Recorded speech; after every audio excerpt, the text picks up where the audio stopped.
Nizere ko mumeze neza, karibu cyane muri Ngwino podcast. Nizere ko mwamaze kumenyera iyi podcast yacu.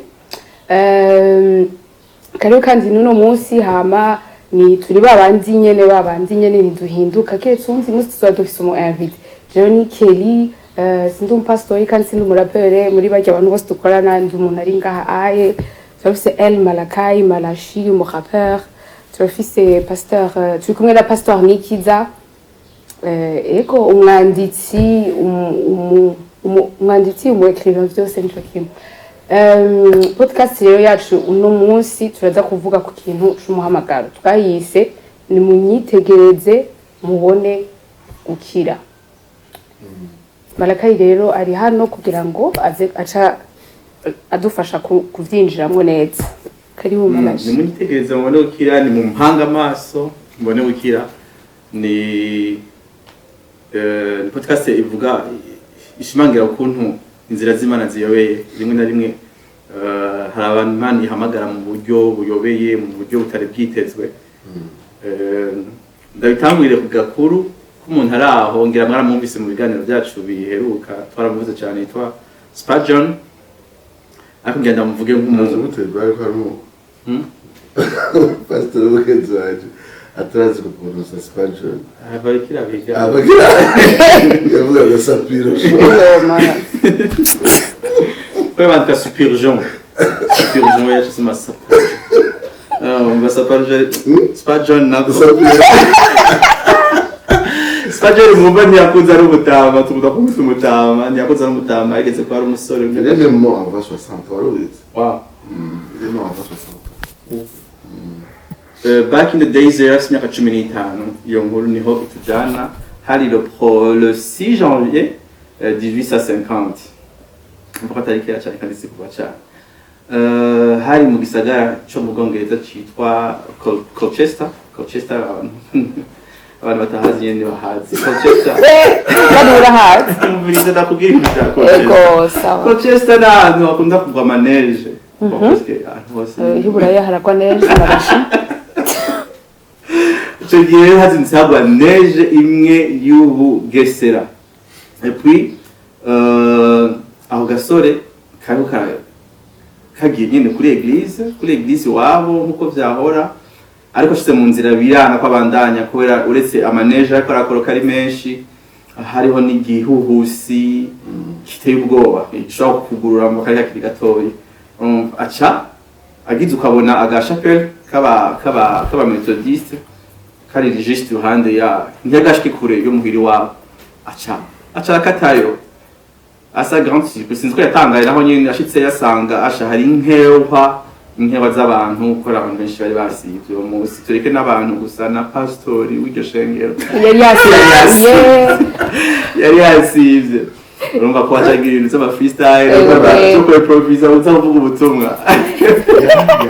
Nuko byagenze hacabuka umutipa araho asanzwe muri eglise gusa ko ari nyine yako ari imenyereza mu bintu Imana. Sinzi ko n'ubutano musiri zase hari kirika aramenyerezwa. Ngati mugabo asha burya ngaha niwo rero. Yasivye ni wewe. Acha afata ijambo asoma umurongo uri muri Yesaya igice 45 umurongo wa 22. Vuga ngo je n'uko yabuye kabisa gatoye. Basanga ko baramaze gufata mu mutwe. Kandi nta majambo y'ikizomesha arimo mwinjebejebe n'amarabaga. Ngira kara yagize ugahita ugasekigira bagwaye usoba gihugu. Sararira yasinoro bivuga ku marira ya Yesu.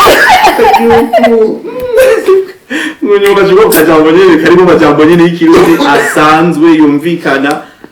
Baca bakora ako kaverse suko yakaguye ko ako ntiyari yateguye from Christ were ku programme ko vuga ubutumwa cyasoma iyo verse iri muri Yesaya 45 baraza kwifandikira ngaho ko muyibona. Yesaya 45 ngo 22 havuga ngo ni mu mpanga amaso hadusubiremo ke havuga ni mu ntumbere mukizwe mwampera zose z'isi kuko ari jewe Mana atayindi. Heje gusoma iryo jambo ndibuka twasha tuvuga ngo ngewe ngo Jambo Imana yashize ku mutima wanje. Kumubwira ukurondera amajambo. Nkuko rero ijambo ry'Imana bitubwiye gasura kandi gasura baraje kubisoma ni mu mpanga ushobora sinonime ni munyitegereze ni mu ndabe numushire ku mutima wanyu wose urumva ngaha rero Imana ikitubwira kuyanga amaso sivyo yisanga amaze umwanya munini agosubiramo ya majambo nyene agize ngo araformira phrase igacika hagati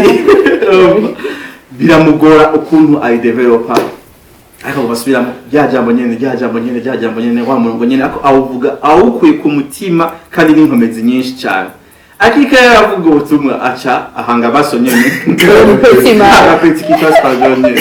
nabo yakabonye mwiki arakara bati do muhagaba umurushwa w'indushi hanga amaso Yesu Kristo akuroho yahavuye abivuga mu nyuma ati jewe uyo munsi narumvise mu buryo nyine naje ntatahura bwo kwizera narahanze amaso Yesu Kristo hama byo kwizera ndakizwa nkushimira Imana uko niko umuntu yitwa Spurgeon mwumvise tumaze imisi tuvuga yakijijwe biratangaje ukuntu biranagaragara ukuntu Imana yakoresheje umuntu atari anafise n'ibintu bisabwa bikwiye kugira ngo yitwe n'umuvuga butumwa hama Imana igacimukoresha kugira ngo izanire agakiza uwahavuye aba umwe mu bavuga butumwa urangirano kandi bakomeye muri kahise k'ishengero cyose gitangaza bikomeye cyane biratanga cyo byakizwe afite 15 à 17 acha un pastor aho nyine muri village uri kumurekera paketi akavuga amateka yiwe yose à 19 acha baramusati ingu pastor i Londres muri capitale shengero rya yaheze n'abantu acha ko pastor i Londres asanga 19 umwanya muto shengero rya byuzuye bari bimutse il est devenu un beaucoup de gens qui vivent c'est la plus grande église de Londres 22 ans et bon nanje ndamva kumutakura nja mu buhinyuza niho nabwira amasorti yivuga butumwa tuve muri vivante kumutakura tuja mu buhinyuza ko mvundi mwana imyaka 19 ibikorwa Imana yari imukoresheje so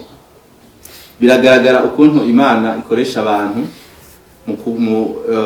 mu kwiganza kwayo biragaragara ukuntu agakiza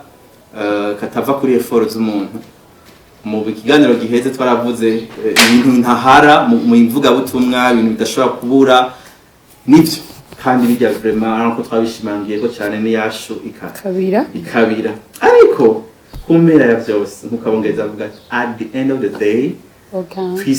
twisanga tuza kubona yuko si wacu umwana w'umuntu ego nivyo Imana yakoresha ubutumwa bwiza bushingiye ku ijambo ryayo kandi butavanze ariko kumpera ya byose kiba ari kogwa ciganje c'Imana biciye mu bikorwa giheze cyarangiye cyakoretse ku musaraba hamwe n'umwana wayo Yesu Kristo turafise intahe nyinshi je suppose ko hari intahe nyinshi sinzi ko hari abandi Spurgeon Spurgeon muranonga bahari sinzi ko muri kahise sinzi nk'uyu mu pastor wacu akunda ibintu bya kahise cyane canke Kelly ama exemple asanzwe ama témoignage asanzwe canke ama moment asanzwe ari banal menga nta nisigura afise aho Imana agiye irakoresha ibintu nk'ivyo abantu nk'abo adenuze petit sœur yatubwiye yakijwe muri Bonberge ngo haje kuririmba ngo abatipe abasowa Cristal Deborah mama gabe turamutaje mu fara Deborah Cristal ntabuze niguse ego open the floodgates of heaven et by the way tukubona na Dan ariko yadukamera Dan yakijijwe aherekeje petit frère wanje ari mu rapero yitwa Petri Nation nawe turamutaje ko kimwe mu baza kumva inguru harive kuri hope aravuga ko bavuye kuri hope hanyuma bashaka mubwira nduze Petri na frère baramubwira Dan ati Dan yamupaga nyene ati tujane duregeze kuri muri ve nayo yarakora ibyo byo kurapura mugarakora iby'Imana aragenda baherekeza buriya Dan Dani yakirijwaho Ah. Dani yakirijwaho mugabo nyene urumva Dani n'indi nkuru yibaza aza kwitubwira yahuye n'umukobwa muri iyo veye babajana ntabwo acha kubamwita kwegeshkaje arinda kizeraga gusa ngo ntibakiri kumwe ntibakundanye kwari kumwemvita y'igikoresho c'Imana ngabo Petro wumva yarakurikiye yahavuye ngo petit frère wanje uyibereye mwisa ryabye mu vyaha ryamye Dani nawe agerawe pastor mu misi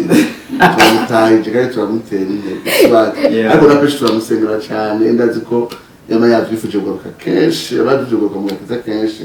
ariko inkomezi z'Imana nizo zishobora kumugarukana turamusengera turamwihingira Imana bageze n'uwo mukobwa yabananje agira Suvidani uje Imana ni atera shokoresha umukobwa kubantu ndandani nawe wema bisaba ko barikoresha umukobwa ajemo gute bazitega ingara yawe bashije gute ndabasaba nayo twanje ko wanje hari naya ya John Bunyan yanditse igitabo cy'ingenzi kugira kizwe yarenganya ahantu abagore batiza abagore b'abanyagihugu bariko baraganira ingene bakunda Yesu ingene babanye na Yesu arabumviriza gusa ntibamubwira ubutumwa bari abagore batize bapeyizane nyene kubera yarenganye ahantu hari abadamu batize b'abanyagihugu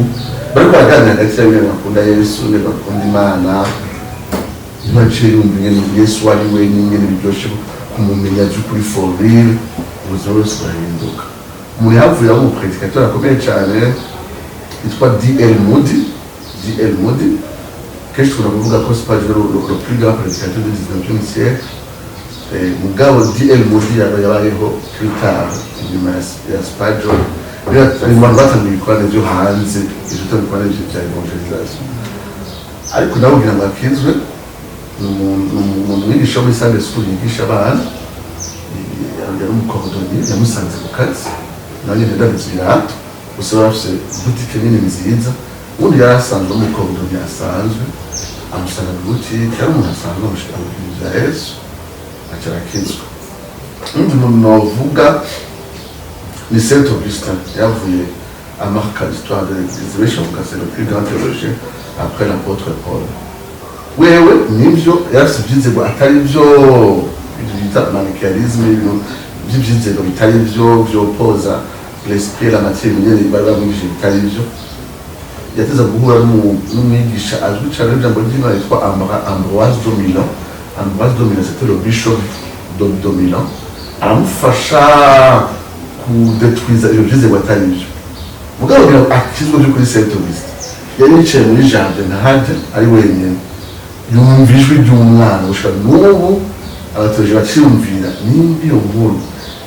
ari spirituelle uko ko ayivuga muri les confessions yumvise ijwi ry'umwana mubwira ngo akira usome akumva umwana uko amubwira ngo aribyo bose umuntu ariko arimubwira ageze akana ko gasubira ngo akira usome bivuga nk'inshuro nka zitatu acava muri jardin gutora Bible yuguriye gutya acava muri home burya yajyamye aho nyene arira acarakizwa hekoro mutari ibintu nyene bitangaje ubwatsi n'ibi byagenze umuntu witwa Watchman arazwi mu kozi Imana wo mu Bushinwa yahije kubera ministeri y'umugore yakwishije ibikorane by'ikanguro abantu benshi ntibamuzi mugabo Watchman twese turamuzi ariko yahije kubera juste une jeune fille yakoresha ibikorane by'ikanguro mu Bushinwa et puis ubuzima bwose burahinduka so nta nzira hari z'abantu basanzwe menga nta byinshi bazi nane bakoresha ubwo umuntu akijwe gahinduka ni grand economy yego hari umusore agasore kumutanga tangashi iwabo ari muri famille eze bwanje waje kwiga Ingozi apote ngamwe izina cyamumenya hama Imana yavuye kora Ingozi hariho urungano rw'abantu baje bavi Bujumbura notama ya Ingozi ya medicine taramanuka Bujumbura gushika mu wa gatatu biga Ingozi hama challenge twasanga tugize je sinze medicine en fait nize interprétation y'ingozi abagenzi banje ni challenge bagira nuko abe amabize ngaho asanga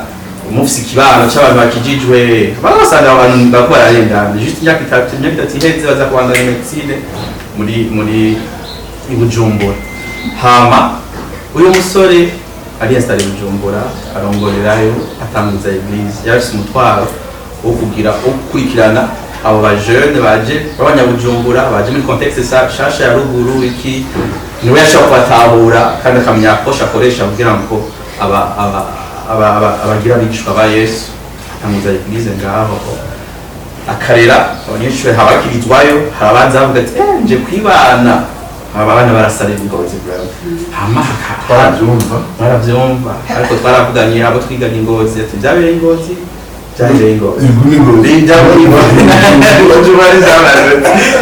ariko Khaine Michel ndanamushimiye cyane yaragize uruhara najo bwanje yagize ku ruhara runini cyane nari mvuye mu shengero rya Pilgrim ndabura ahantu nyene bisa Madrid ndumupeti nyene umusanisani samura n'umupasiteri w'umunyamutanga abingozi antabura tuvuga rumwe vraiment ya mugenzi wa pasteur Khaine Michel n'umugore wiwe nyenda batahije baragize uruhara rukomeye cyane bari abantu bakoreye muri contexte ya ruguru n'ibyo ariko barafashije abanyabujumbura benshi baduze bakirizweyo najuga yarafashije cyane mu buryo ntonasigura uyo René Michel byagenze witogera kizwa kitwe Bujumbura muri El Shaddai akurikiye umukobwa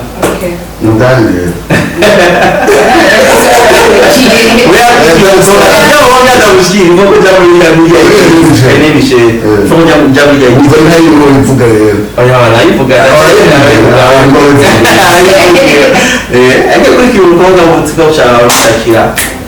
atachika umugeni wa Kristo igikondo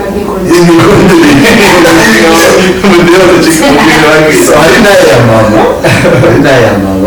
mama tarakizwa yaragoye ibintu by'ibirotsi bamuroze hari na nyene abantu bakera ntiyarazi Imana akaja ku bapfumu akambwira ati wapi bakimuka akaja ku wundi nyine agoye ibintu by'ibirotsi kandi ageze kure nyene amagara mukiza ariko umunsi waje ku wundi umwe ntumaze ngarageze hari iwanyu hajya mu Rwanda apfukamire ngarageze mu Cankuzo kwa mwana kweli ajya ngwasha ngo ajya guhari abaganga bakomeye uwo muntu umufuma cyane Jeffrey manje ndaje bakuru Jesse mbora yuko sidakurira amahera Jesse mbara kunda nishoboye kwigira nimba ko ngira kurondera bajya abantu bavuga ibintu bya Yesu nibo rero bashobora gusengera mu mfumo uko nyene kujo nyene literally ati sa erega nabo rero barafise iki sinzi ikintu bakoresha ngabukira amasha amachara kintu ko biragize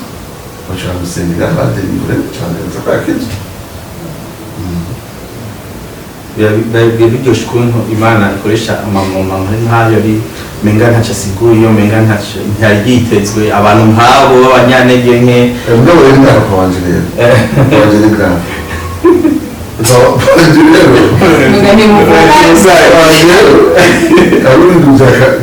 Campus pour Christ yatanguje yo kudifuza ifilme ya Yesu gitamba abantu bashaka filme ya Yesu cyo gitamba amana uri muhira najuaje nende umvaga n'abagenzi mu generation X uri mu millennium agati ni kuvuga ko kera vraiment ugitunge na televiziyo ya Noir Blanc kera rero Jeunesse pour Christ Campus pour Christ baraduffiza filme ya Yesu bakayiprojecta sur donc kitambara kinini mutaho ndikunda bibona mu mafilme ni kuvuga rero tutwa mu Kamenge baprojecteraga kwa Johnson mpapa yaraborerwa agatanga gatondo neza mu gatondo nyene ugira guce azararondera nyene umunsi anagiye rero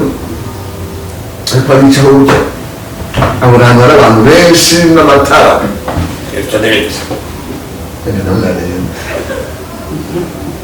ati muze ni filime ya Yesu rero aho kabandana burya hageze aho bamuta Yesu araho ararira ararira bakira Yesu ashobora kuko inzoga ziramwinjiye Anatarabiza ashaka ndamwera byatsi akora kuri biviza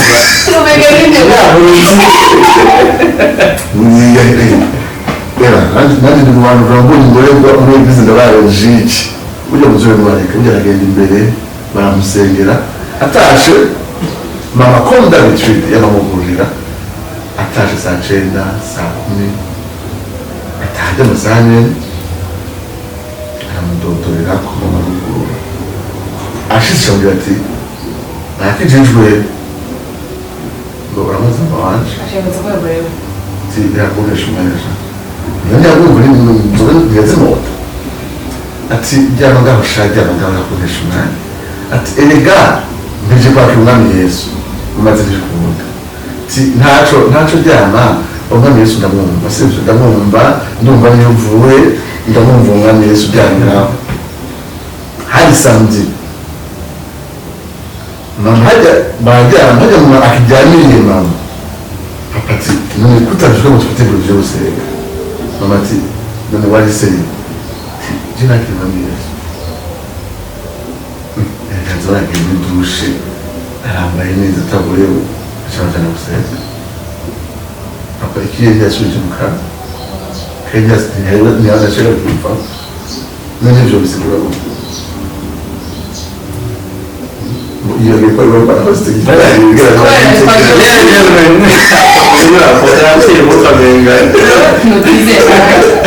Baga bitangaje ko Imana ikoresha amamoma nkayo ibintu nk'ibyo ama-evenement nkayo abantu nk'abo kugira ngo bitange agakiza nk'uko yo ibishaka mu bwigenge bwayo kugira ngo icyubahiro cyose kigaruke kibi cyayo ntihagire ntibyitirirwe umuntu hagiye twiyumvira yuko uburyo utandika amajambo uburyo duza manura abanyamerika baranabyiga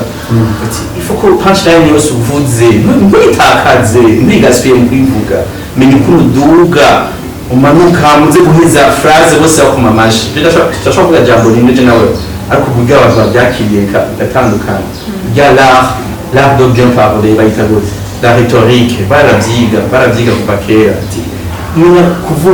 kuvuga si ukuvuga si amajambo gusa ni na ton ukoresha uduga umanuka ariko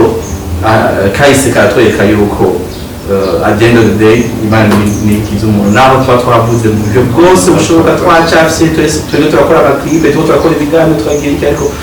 ubushika mu mutima w'umuntu ukamwemeza iby'icaha ni mpemu Imana wenyine niki ko hari abantu tubona bazi byinshi n'usanga kumenya byinshi kwabo ariko rero pastor tugarutse gatoyi kuri aya majambo y'uwo muvugabutumwa yavuze ibya verse naho yavunaguye ntaronka amajambo aherekeresha iby'umurongo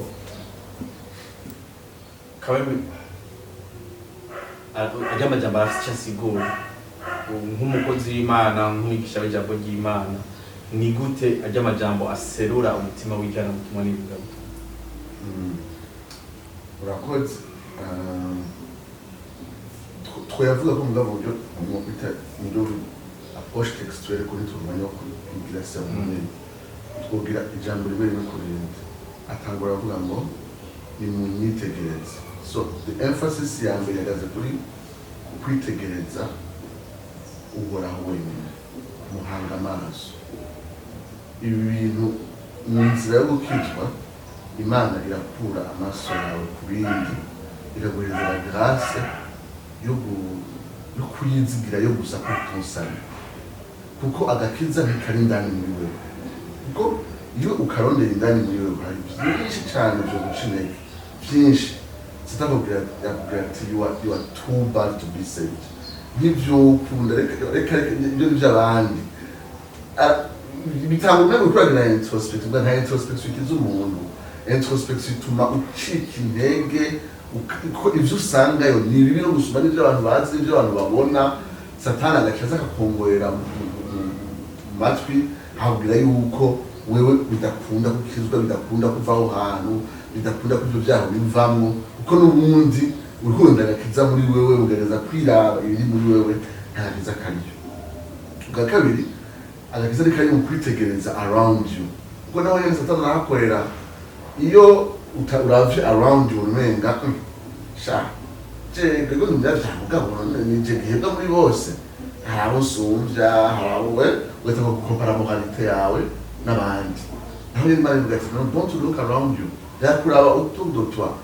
Jesse ndakubwira ngo sindagusaba moralité isumbi y'abandi kugira ngo uruha gakiza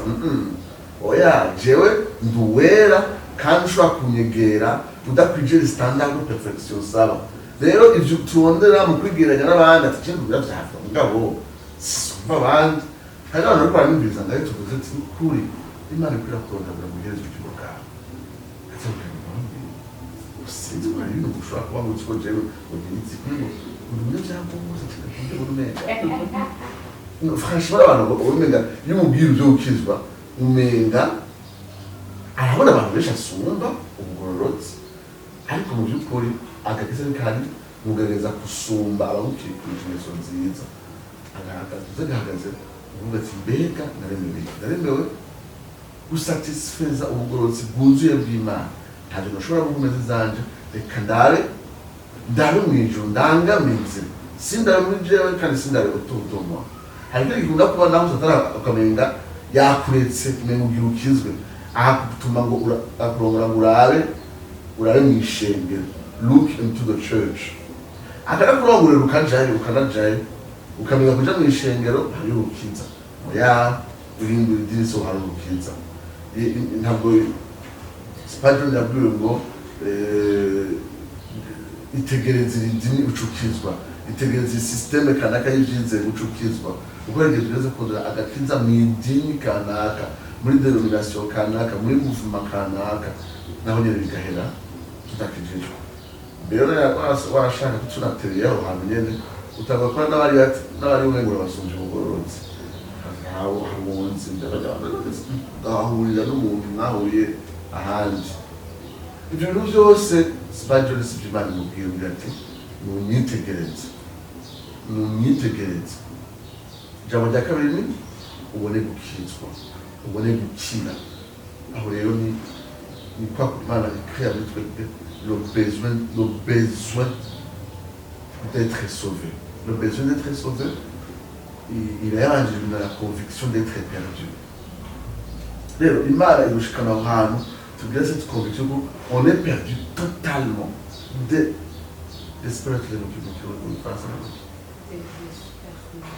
Désespérément. Donc, je suis perdu.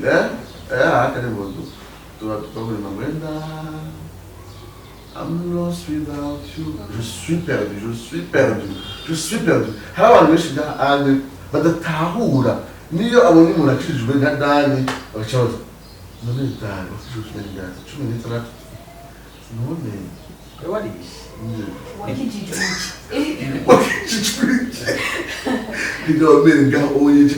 abahoke ngaho onye uzi bari respectueux ugiye kwabwira izo histoire zo gukizwa akitambwira kugira umubyeyi wa Keripo après ikibazo afise afise depression umuryango ni sawa umwana mujya aje mu byo gusenga ngo mu rumira byaro nta depression afise urana kumva ivyo biruzuye ngaho hanze mugabo nta muntu Imana igushize niyo community I am lost, je suis perdu. D'abord igitabo cy'ingenzi le voyage du pèlerin. Le voyage du pèlerin itangura umugabo le voyage du pèlerin ni bari John Bunyanya ariko avuga history of salvation afise igitabo c'est la Bible uko agisoma umutwaro waduka muri we twe twasonze cy'ingenzi yaba yikoreye urufardo rungana uko agisoma niko urufardo rwaba runini hano ngo arabwira umugore n'abana bose ni muze tugende tuve hano hantu cyo gisagara cyitwa destruction c'est le monde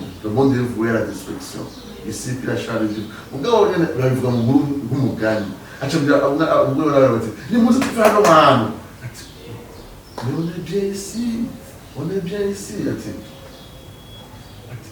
umviriza jewe mu gusoma kino gitabo natahuye yuko Imana izodetwiza cette cité ikayikomvomvura n'umuriro nino kompareba gushika atangura urugendo arasezera umugore n'abana agenda nk'umuntu urumva umenya n'igicubiza umugore we n'abana batekanye ubwo ariko umuntu Imana imukura mu bandi atari uko abasumba ivyaha ubwo Imana yamuremeje umutwaro ko ari umunyavyaha puis il est perdu urumva naho ugerageza ukamuhereza ibintu byari byo umviriza mwaramujana muri boîte yanagusumba gutamba neza ahubwo ariwe bakunda gusumba wewe ukazibona byose biramubiriye ataba kumva ko ari perdu je suis perdu ukuri kuri Imana ikurasomye hake mu muntu Imana si ikintu kiza ciyongera ku bindi barusanga oya ni kuvuga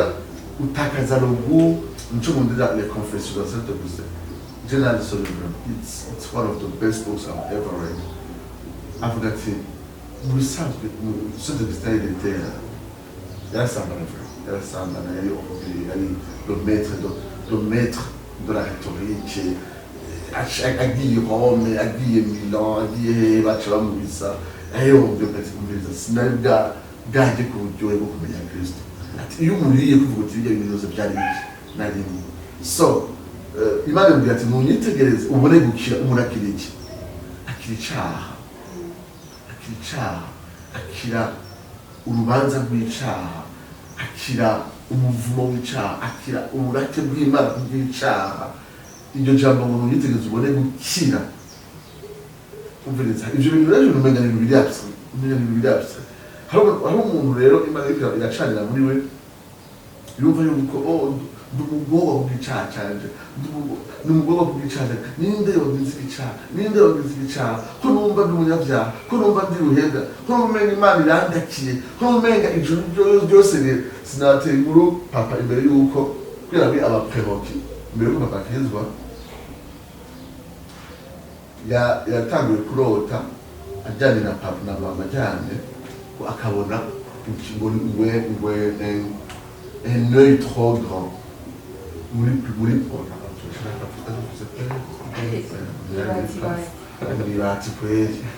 mais c'est dans l'obscurité akabona ibyisho murara agashakira mama tizo n'inzoga jamura igitsure ariko uyu mwana aramubwira ati bivuze ngo igitsure cy'umuntu wakiri kubanyabyaha c'est fini muko byatumye akizwa mwene nakubwira c'est un cheminement na ma prérogative baratukiye muri ya indi podcast alors nibyo ko navuga kugira ngo le besoin d'être sauvé du péché et de ses conséquences c'est uburake bw'Imana harimo umuvumo harimo kuba umuja w'icaha n'iki ivyo bintu Imana ari kuremereza ukumva umenga ibintu insupportable kuri gushika Imana y'umukijije kumva nta n'umuntu aho tuje amahoro avec Dieu yumva umenga yo ubu naruzuye n'Imana Imana si ikintu ntinya Imana n'umugenzi Imana ndayivugisha kumva sifise ubwo kwegera yiri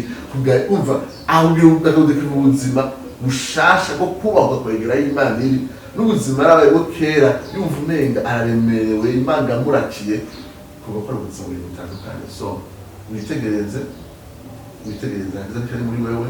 kari around you kari no mwishengero muri system origine kanaka hanyuma ubone gukira umuntu akira icaha ubuja bw'icaha ingomezi z'icaha ingorigizi z'icaha mugabo kandi abantu Imana ikije gutyo izobatiza la présence du péché totalement kuri wa munsi hanyuma hari akapati kanyu kavuga gutya nasa ngo ni umumbere mukitwe mu mpera zose z'isi ko ari jewe Mana atayindi kuko reka ndazagerageza kuri mpera z'isi kuko jewe Mana yonyine nta wundi iri jambo rirakomeye cyane wari wabitubwiye na souverainté de Dieu dans le salut uravye ibintu Imana yaguhamagaye irikora in such a way uvuga ati ayindi mutumwe bwira ngo salvation belongs to our God le salut appartient à Dieu seul. Si byo bintu batubwira ngo tera intambwe kimwe hanyuma nagutera izindi oya uravuga ati kuva ku ntango gushika ku iherezo Mana ni wewe. Agatima kambe akambere kakubise kakurondera aho kacangwa kambere wakakije ati kwanga icaca bakindobera kigatangura kurura mu kanwa iyo changement duga Mana ya mbere ni wayikoresha ni wampuje n'abantu bandongoera gusobanurira ivyanditswe muri bukayangore y'umunyetiyopiya iva muri Ethiopia ijya gusengera Jerusalem. C'était un pas. Ari idini Yerusalemu cy'uvuga Imana imurongora muri monotheisme ya Yerusalemu. Arumviza abasoma ibintu. Aho Yesu yamaze gusubira mu ijuru iyo muri tabizi. Hano mihura na Filipo. Filipo ngo Imana imugira ati ujya mu muki. Agendera ku mugote bati ujye urasoma urabitahura. Sindabitahura. Atega neza yisenkatura ubere ko avuga muri yisenkatura yaraje yapfuye ubwawe atagusobanura la complètement ya yisenkatura aho hose niba rugagiriki iraguhuza n'umuntu aje gusigurira l'evangile ukabira bakasi kuva mu ntango gushika ku iherezo byose tu ne peux que dire à Dieu c'est la gloire solidaire au gloire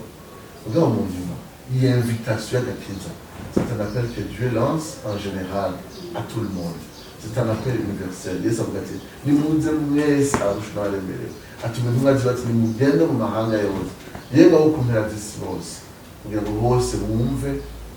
ibyo byizigiro byonyine bihari by'ibihe bigira ubw'umuntu. Iyo ndoga umwanya wo gusigura iyo verse sibyo nahari ndabisigura gutyo kandi yacakitswe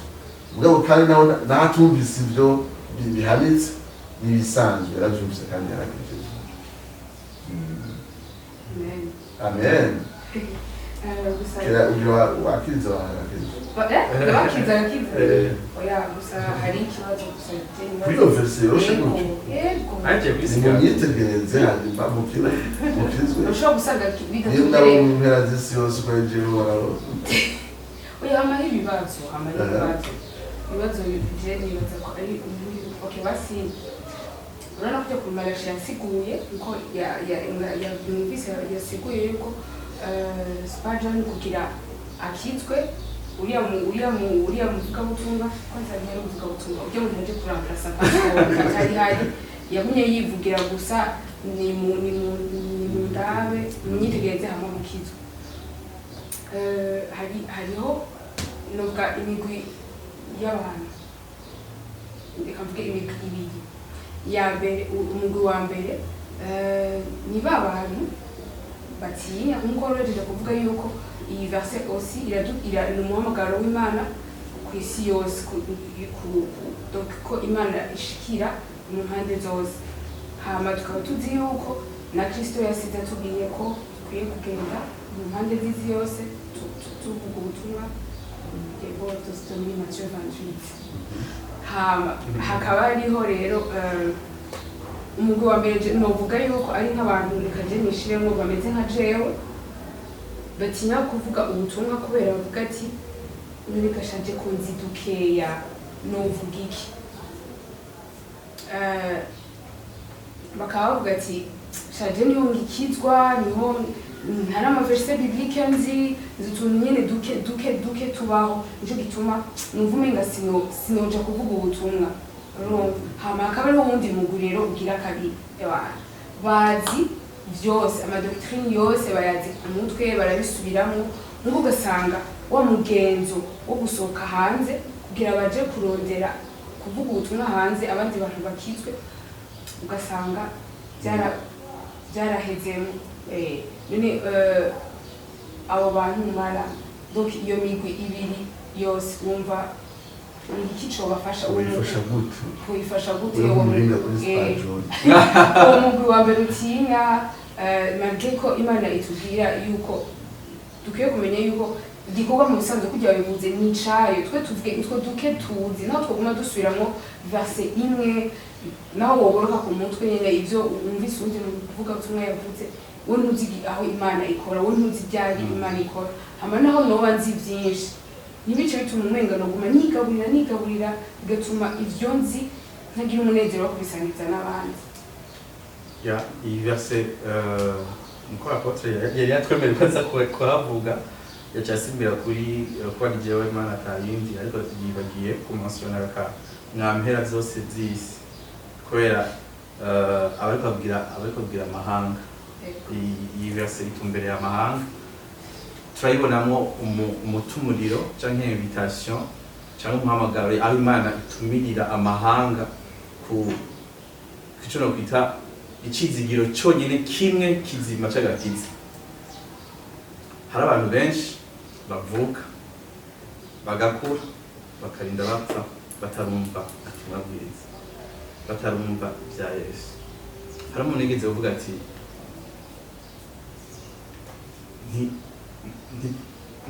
nta muntu n'umwe yategerezwa kumva kubwirwa ubutumwa bwiza kabiri mu gihe hariho ubutarigera abwumva na rimwe.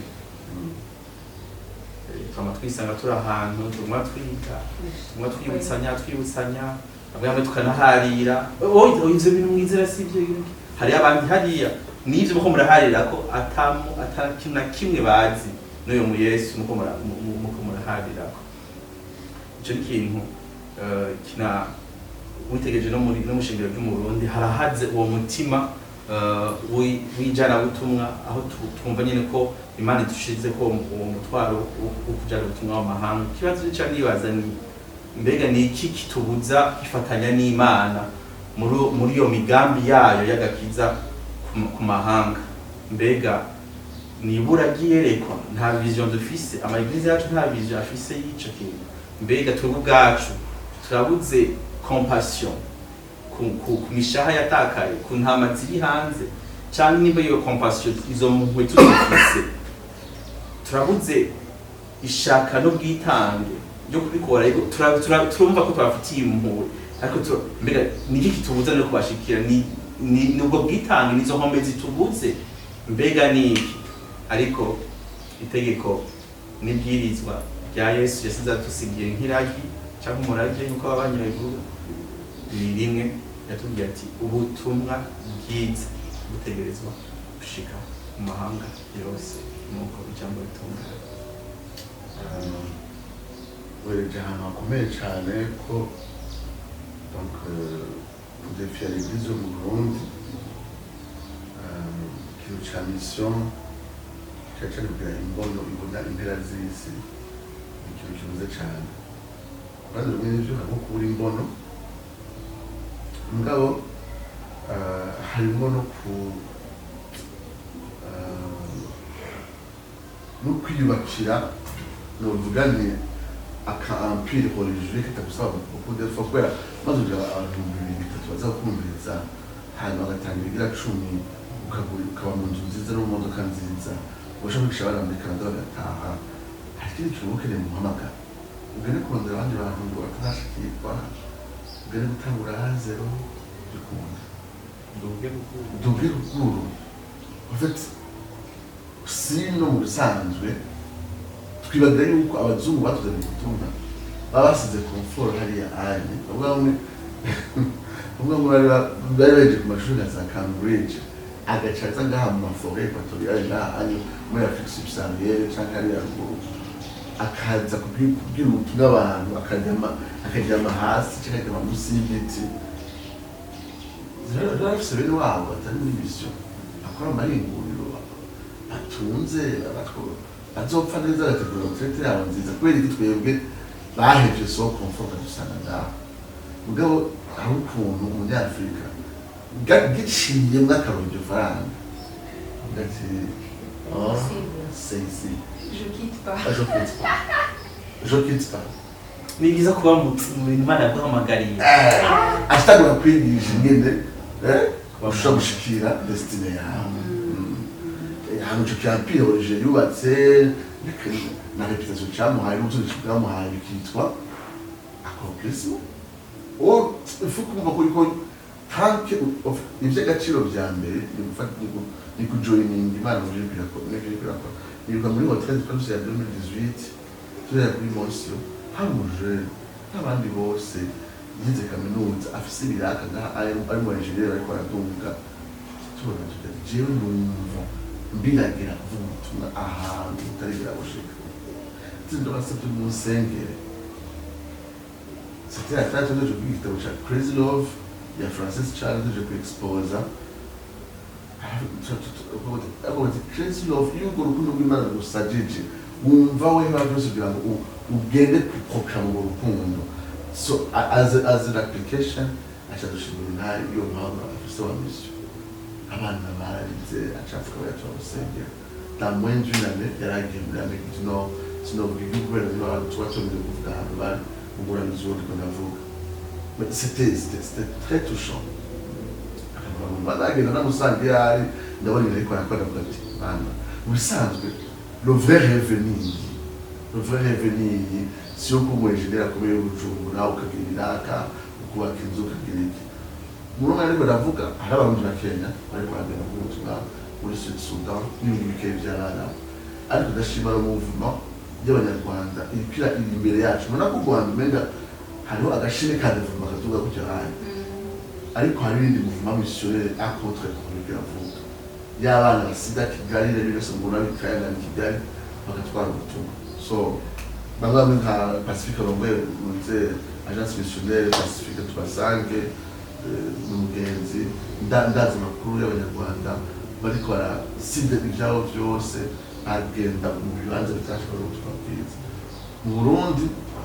biracari bito rwose cyane kandi aho nyene kenshi sama initiative y'abashenge cyangwa abakozi b'abashenge n'umuntu umucanwa mu biragiramo agaciro agence missionnaire ko mwamvaya akageze missionnaire gacakagereza uzakareba ikishengera avuye n'ubwira ngo mwene bati mugira uruhare mu wanyu n'ukuntu n'ibiki hasi boss kandi boss cyane après tutagira umuntu yagutse n'ibindi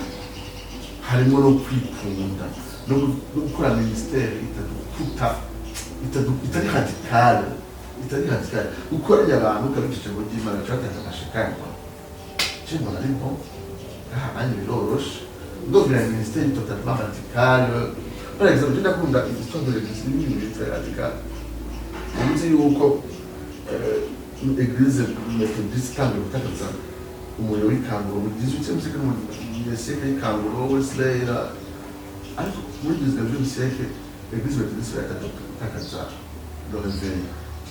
Alors rero hacabaye révolution industrielle rero mu Burayi butera imbere muri abantu bafite scientifique bituje ama-industrie ya mbere yo mu Burayi hacavuka ubuzima utahahora hari ubuzima bukavuka atadego na rimwe regisi mu kozi ngera kora n'ibiki ukuvuga ko abantu bari mu buzima bubi bakora amasaha menshi baba exploiter urumva hataba kuvuga les villes zambe yarabye abazungu basemuze mu kwacu les villes nyine ziri mu byaha byinshi abavari bo mu barabara banywana mu byari bitangura kuvuka muri 19e siècle au milieu avec une révolution industrielle. Nous disait madame umugabo witwa William Booth na madame Catherine Booth ashaka Ahmed Salim barafise slogan na chaya bayita soup salvation esitatu nukuvuga baragenda bagasanga abantu bari urumva abantu ibyo kuba mwingarabara kubera ubukene ibintu byo kuba urumva n'undi bitangura bagasanga abantu aho bari aho bakorera amamine aho bagize iki bakabahereza ibyo gufungura bacana ubutumwa ariko aho medicine yavutse hariho abaminisitiri avuka ukumva ko c'est iri radical umuntu yaje juste akoranya abantu agira iki n'iki so twe turatinya ce genre de ministère radical nacyo rwose yakunda agira ubutumwa les miniers ma exploitation minière niyo yaragitangura abantu baragenda kwima inzahabu bakabwira amasida baba ari benshi agira ubutumwa les miniers abantu batengeretse badafite iteko ribakingira ugasanga abantu niwe umutwe wose uhagaze kuri abo bantu so uje ko ministère ziri radical twebwe natwe dufise ntazo dufise niyo mpamvu niyo mbona ya impera z'isi nambira abantu David Aruse yakoze imyaka ingana cyane mbwa yaramaze gushika muri Senegal kuvuga y'ubutumwa yaramaze kuviza un peuple immunitaire muri Senegal umwanya ingana cyane yashyize muri Congo yashyize muri Tanzania yashyize imyaka udashika na 10 tuzo kunyaka n'ingahe ubwo umubwira bya bintu so il y a un manque ya vision mugabo iyo manque ya vision turayikunda kuko ivyo tubona bya bindi bituma tugira ministère confortable ariko mu gihugu kwa bivuze iyi verset iduhamagarira kugira imbobe yagutse Isaïe bakunda kwita l'évangile de l'Ancien Testament mu gihe agakiza wamenga ntangaze ku Bayahudi ugatangura kuri ngene Mesia azoza kandi azoshikana mu muco gushika ku mahanga nizere yuko iyi podcast yangu ino c'est aussi une façon yo kwibutsa ibishego byo mu Burundi pour évagrant tu veux pour revivre toi tu vas la mer pour évagrant nous bien iyo mboni ni radicale iyo mbono ituri ikindi radicale aho kugira ngo uyewe cyo wumve ko akoze ikintu gikomeye kuba wumve nyine ko umuntu akomeye ahubwo kubera exactement habuza abantu baheva ibintu bituma babaho radicalement pour Dieu et pour les autres. Tusanga nibaza ko bikwiye Imana dusaba Imana duhereza umutima tuzi n'abantu b'amafaranga kubera ibintu nk'ibyo birakenera abantu birakenera uburyo kujya muri ibyo bihugu uburyo bwo kubaho minimum basi yo kubaho mu isi yose cyangwa se abanyamafaranga abanyamitahe bakijijwe ariko bashira mitahe kuri ba Diamond batigira shira amahera muri ibyo ariko no mu Kristo asanzwe itwarindira programme y'ishengero cyangwa programme y'ayo ma agence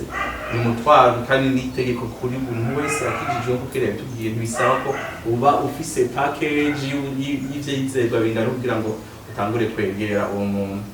kuvuga amahanga n'uwo muntu wese ataramenya Yesu Kristo kandi ntibisigura ngo kujabuka imbibe kujabuka ibihugu n'umuntu muvukana ashaka umunyamahanga niba adakijije kumushikira ubwo kurashitsa iyo grande commission yo gushikira amahanga tunge tubashimire